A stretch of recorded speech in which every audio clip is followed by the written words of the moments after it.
부동산 비책 내 건물을 입에 더 크게. 2025년판 쌓기 비율 혜택 공략집. 게임에만 특별 단계가 있는 게 아닙니다.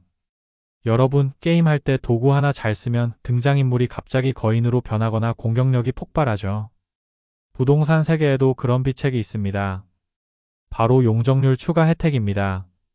모든 땅에는 보이지 않는 상자인 용적률, 즉 땅 면적 대비 건물을 쌓을 수 있는 전체 면적의 비율이 정해져 있습니다. 그런데 2025년 정부가 이 상자의 크기를 확 키워주는 새로운 규칙들을 발표했습니다.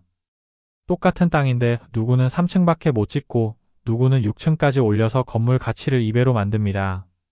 그 비결이 궁금하신가요? 2025년 최신 규칙 설명서를 기반으로 여러분의 건물을 특별 단계로 보낼 수 있는 공략법을 지금 바로 공개합니다.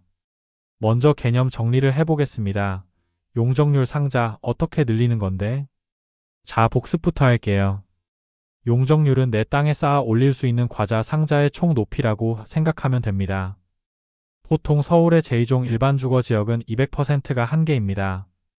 땅이 100평이면 건물 바닥 면적을 다 합쳐서 200평까지만 지으라는 소리죠.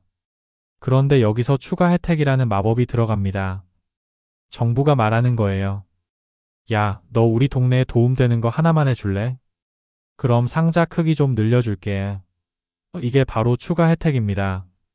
특히 2025년에는 이 기준이 역대급으로 풀렸습니다.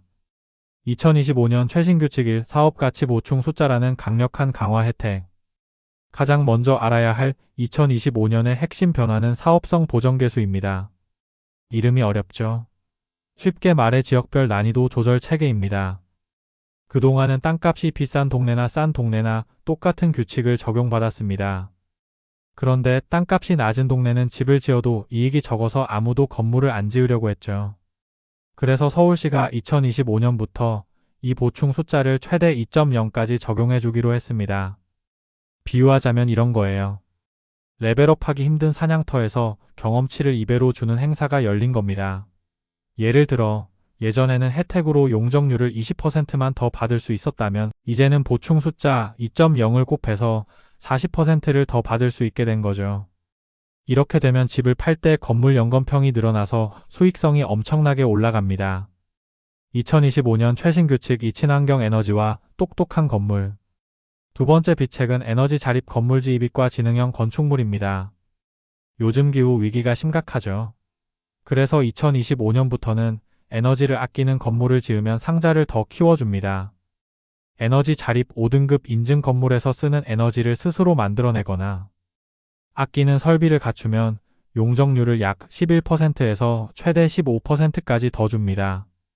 똑똑한 건축물 건물에 첨단 정보 기술 IT를 넣어서 인공지능 AI로 관리하면 법으로 정한 용적률의 120%까지 상자를 키울 수 있게 규정이 바뀌었습니다.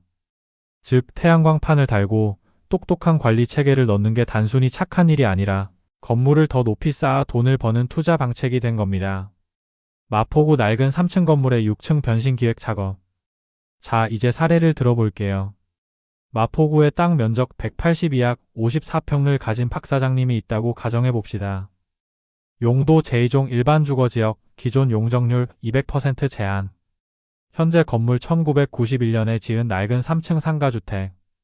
고민 건물이 너무 낡았는데 새로 지으려니 층수가 낮아서 공사비도 안 나올 것 같아요. 2025년 비책 적용 변신 후 소규모 정비사업 강화 혜택. 2025년 5월부터 3년간 한시적으로 제2종 일반 주거지역의 법적 상한을 200%에서 250%로 올려주는 혜택을 받습니다. 벌써 상자가 50% 커졌죠. 시민 쉼터 공개공지 조성 건물 1층 앞마당에 담장을 허물고 시민들이 쉴 수 있는 공간을 만듭니다. 서울시가 2025년에 이 혜택을 최대 960%까지 대폭 확대했거든요. 에너지 자립 인증 옥상에 태양광 설비를 설치해서 인증을 받습니다. 여기서 용적률 11% 보너스를 챙깁니다. 상업시설 비율 완화. 2025년 바뀐 기준에 따라 상업지역 내 주거복합 건물의 상가 비율이 20%에서 10%로 줄었습니다. 박 사장님은 월세가 잘 나가는 사무용 주택을 더 많이 넣기로 합니다. 최종 결과 박 사장님의 건물은 이제 3층이 아니라 6층짜리 상업주거 복합 건물로 다시 태어납니다. 용적률이 200%에서 약 280에서 300% 수준까지 늘어난 거죠. 건물이 커진 만큼 월세 수입은 3배가 됐고 건물 가치는 순식간에 수십억 원이 올랐습니다. 이제 결론 및 당부 말씀드릴게요. 공부하는 사람만이 상자를 키운다. 여러분 오늘 배운 내용 어떠셨나요? 부동산은 그냥 땅 사고 건물 짓는 게 아닙니다. 정부가 매년 업데이트하는 최신 규칙 설명서를 누가 더 빨리 정확하게 이해하느냐의 싸움이죠. 오늘 우리가 살펴본 사업 가치 보충 숫자, 에너지 자립 건물 혜택, 소규모 정비 사업 완화는 2025년 부동산 시장의 판도를 바꾸고 있습니다. 여러분도 길을 가다 낡은 건물을 보면 그냥 지나치지 마세요. 저 건물에 2025년 비책을 쓰면 몇 층까지 올라갈 수 있을까? 라고 생각해보는 순간 여러분은 이미 미래의 건물주가 될 준비를 마친 겁니다. 오늘 영상이 도움되셨다면 구독과 좋아요 부탁드리고요. 다음 시간에는 이 커진 상자를 어떤 가게들로 채워야 월세가 폭발하는지 상권 구성의 비밀을 알려드릴게요. 안녕.